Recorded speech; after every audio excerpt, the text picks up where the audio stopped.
કે દીકરીના લગ્ન કરે ને, એ લગ્ન થયા પછી એક કે બે સંતાન થાય ત્યાં સુધી બાપના ઘરે આવવાનું નહીં, પ્રસંગ ગમે એ હોય. એટલે કે અમારી દીકરીએ એ ગામનો ઝાંખો ન જોયો હોય અને એને જો આને પાછા આ રજવાડામાંથી બીજા રજવાડામાં દેવાની, કે 5-10 કિલોમીટર હોય નહીં, 500 કિલોમીટર 1000 કિલોમીટર દીકરીને દેવાની, અને એક બે સંતાન ન થાય ત્યાં સુધી ના આવવા નહીં દેવાની. કેવડું કેવડું આ દીકરીઓ વેઠ્યું છે. અત્યારે તો પાણીના લોટામાં જો વાંધો પડે કે આખા ઘરને ધંધે લગાડી દઉં, નળિયું નોરવતું નળિયું. તમારા બાપુજીએ ગોઠવા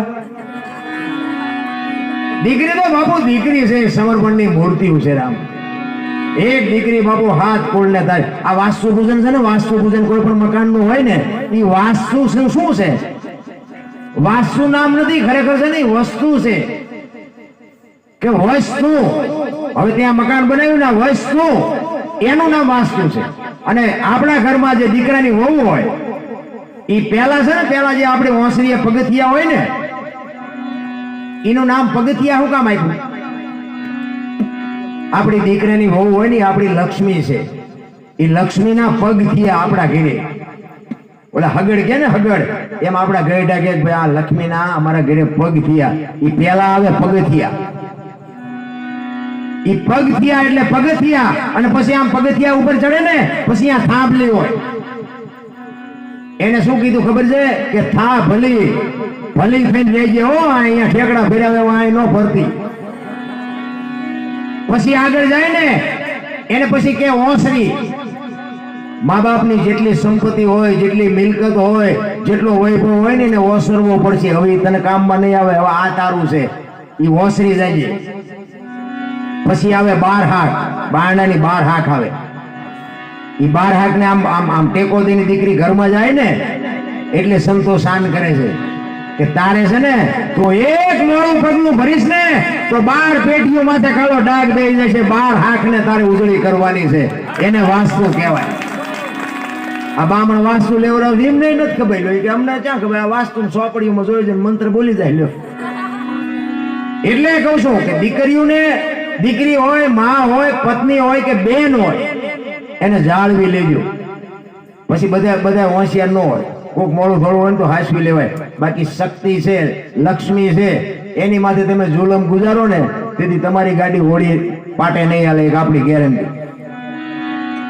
અમારે ત્યાં આગળ તમે જોવો 2 કોથળીઓ તોડીને આવ્યો હોય ને, પછી આમ બુસ્કોટ ખંભે નાખીને આવે અને આમ ફળી આમ કરે ને, રોટલા મોડું મારી નાખી. તું બીજું કરી શું ભલામણા.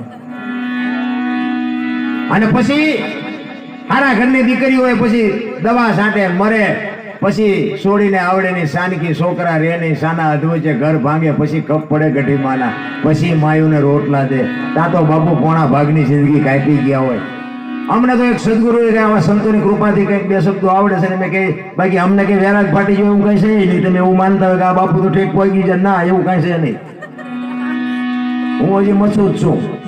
બાકી ગોતવાની આપણી મહેનત છે, એમાં ના નહીં. અને મહેનત એવી છે કે હું તમારી સામે ખુલાસો કરીને કહું છું કે આમાં કાંઈક છે, હજી કઈ જડ્યું નથી, અને જડ્યા પછી હું તમને નહીં જડું. આ તમને કઈ ગેરંટી આપું છું. મને જેથી જડી જાય તેથી હું તમને નહીં જડું. ભજન માટે બાબુ આપણી મહેનત છે 100%ની વાત. તમે તો સાંભળો છો એટલે હારા છો, એથી કઈ મને એવું નથી. ખરેખર તમને સલામ કરું છું, તમે મને સાંભળો છો. પણ મારા વખાણ કરવાની જરૂર નથી. આ જે વસ્તુ છે ને, એની વખાણની વાત છે. સવારે તમે બધા સારું લાગ્યું છે, બધા દરબારે મજા કરાવી. દરબારના બાપુજીનું નથી. આ કેવા આ વસ્તુ કોઈ બીજાએ આપી છે. કલાકારોના તમે જોજો, ગમ્યા જાઓ ને તો કલાકારોના જ વખાણ થતા. જયારે ફલાણો કલાકારે ભજનની જમાવટ કરી, ફલાણો કલાકારે આ કલાકાર તો ધંધો ખોલ્યો કલાકારે. બાકી કરવા વાળા છે ને, કરવા વાળા એને તો બાપુ તંગ મોકળા કરી નાખ્યા. ભૂખ્યો રાખવું, ભોય હુવારું, શરીરની પડાવવું, ખાવ આટલું કરતા જો ન હોય ને, પછી કરું ન્યાય. જે મહાપુરુષો તમે કોઈ બી લઈ લ્યો. આ જલારામ ભાઈ બાપુ બૈરું માગી લીધું. લ્યો બોલો, હવે આપણે અહીંયા કોઈ આવ્યો હોય તો મોર સુવાજ રાજા પાસે બાપુ કરવો જ મુકાયો. હવે તમે વિચાર કરો, આખો લઈ ગયા હોત તો. હવે આ જેવી કેવી પરીક્ષાઓ છે. આ કરવત મુકાવીને લાકડા વેરે, એમ જો દેહ વેરાવા પીડ્યા હોય અને ઓલા પાસા ન પીડ્યા હોય તો બાપુ કેવા સંતો હશે. કેવો ભગવાન છે અને કેવા ભગત હશે મારા રામ. અરે હું તમને એક જ વાત કરું, સીબી રાજાને હોલાને હગવું શું થાય મને કયો તો ખરા, આમાંથી શું હગવું થાય?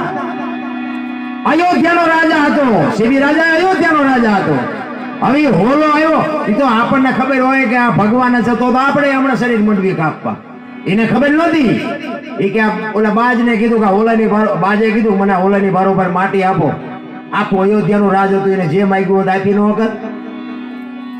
એ કે તમારી માટી આપો તો ભલે, ને કે મને હોલો આપો. એ કે મારી માટી આપો. બાપુ ચીકડું ચીરે, બાપુ દેહ ચીરે, હોલાને બારોબાર માટી જોઈ છે. હોલાને સીબી રાજાને હગવું શું થાય? આપણે લીધેલું કોઈનું નથી પાછું દેતા. લ્યો નો દે શું કહે મારી દે બૂસ, એની વાતો નો રે રામ. કેટલા કેટલા મહાપુરુષો, આ મીરાબાઈ અત્યારે બધા કે મીરાબાઈ ની વાણી એટલે મીરાબાઈ મેવાડ માંથી બિચારા ભોગાડ્યા, અહીંયાથી ગોકુળ મથુરા ગયા, અહીંયાનો હક લેવા દીધું. દ્વારિકામાં ગયા અને મૂર્તિમાં, કૃષ્ણની મૂર્તિમાં હમાઈ ગયા. બાપુ કેવી ભક્તિ કરી છે અમારા દરબારની દીકરી. એ તો વહી ગઈ પછી કે અરે મીરાની ભક્તિ બાકી અમારા સમાજે જે લોહી પીધું છે ને, આપણા તો આપણને નડે ને, તારે સમજવું ઠાકર આપણા ત્રાજવે આવ્યો. આપણને નડે એટલે સમજી લેવાનું ભગવાન ત્રાજવે આવ્યો હોય તો જ આપણને નડે. આ મીરા રાણો નડ્યો, પ્રહલાદ ને એનો બાપો નડ્યો, નરસિંહ મહેતાની નાચ નડી, પાંડવો ને કૌરવો નડ્યા, પોતાના જ નડ્યા. તઈ ઇતિહાસ થયા. રોદડા નો રોવાય. આપણા નડવા માંડે ને પછી આપણું હયું ટાટું થવું જોઈએ. હવે નાચ કઈક મારા ઘર પર નજર કરતો હોય એવું લાગે છે, એમ સમજી લેવાનું. આ તો પછી આપણા ઘરના આપણા નડતા હોય ને ભાઈ પાડોશી કે પાડોશી વળી પા બીજે કે એ આખા ગામમાં ભવાડો કરે. પછી ઉડાવી તો શું ઘરની જાણવાના છે કે તમારું સમાધાન નથી કરવાના. શું એને જણાવીને કામ છે? મારા નાથને હોપી દો. અને આ બધી પરીક્ષામાંથી હું નીકળ્યો છું એટલે મારી વરાળું બોલે છો. હા, આપણે નગરા ધોકા જ પસાડ્યા હતા અને ધોકા પસાડી મને એમ થતું કે આપણે જેવું કોઈ બોલવું છે જ નહીં દુનિયામાં. પણ બધાએ છોડી મૂક્યો ને પછી ચારે બાજુથી વંટોળિયા મીઠા ચડવા. કોઈ ધણી ન થયું ને ત્યાં ખબર પડી કે આપણે નકરા છીએ. પછી જ બાબુ આ માર્ગ જીડ્યો. બાકી આ પૈસાના વૈભવમાં માર્ગ જડે બડે નહીં. કોઈ કહેતું હોય તો ખોટી વાત છે. અત્યારે તમે જ્યાં જોવો કલાકાર હાથ નાખો ને કલાકાર હાથમાં આવે. કલાકાર જ્યાં જોવો હાથ નાખો ને કલાકાર, દીકરા ને દીકરીઓ બધી ભજન 3 ગાવાના હોય 15 કિલો સોપડા ભેગા હોય.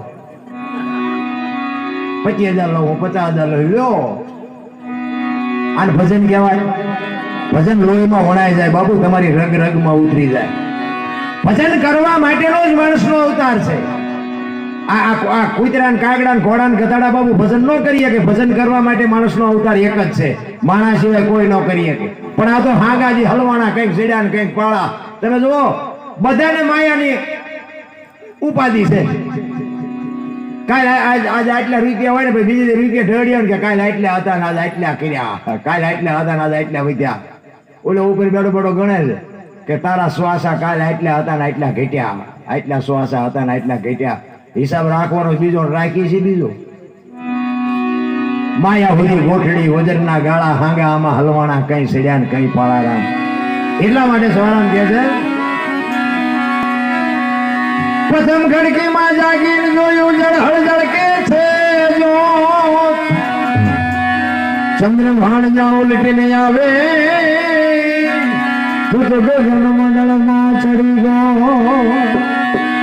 ગગન મંડળમાં ચડીને ગોતવાની વાત કરે બાપુ ફૂલગરજી ચરણે સવારા. ગગન મંડળ હાર્યું ને તમારું મારું ગગન મંડળ છે ને, આ છે કાંટો પગમાં વાગે ને ખબર આય પડે. ગગન મંડળ આ સાંડલા હું કામ કરે? લ્યો વહામ કરત નો હાલે. આ સાંડલા કરવાનું ચાલુ કર્યું તો કઈક તો નક્કી કર્યું છે ને. વહામ કરે, ગાલે કરે, નો હાલે. પણ બાબુ તમે મંદિરમાં જાઓ ને, મંદિરમાં અને ભગવાનની મૂર્તિ સામે તમે હાથ જોડીને ઉભા રહ્યો ને, તોય તમારી આંખ બંધ થઈ જાય અને અંદરની આંખ ઉઘડે. ઘણા આપણે પૂછે ને કે શું લેવા ગયા કે દર્શન કરવા, અને બધાની આંખો બંધ હોય. બંધ આંખે દર્શન થાય, ઉઘાડી આંખે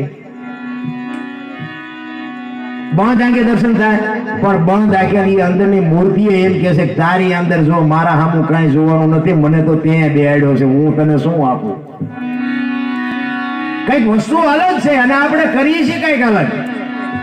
એટલે કે છે ગગન મંડળમાં ચડીને કોઈ આમાં આપણે જો આ મકાન બનાવવું હોય કે ખેતર બનાવવું હોય કે આ સાઉન્ડ બનાવવું હોય, પેટી બનાવી હોય, ગાડી બનાવી હોય તો મગજથી જ થાય છે કે બીજે નહીં?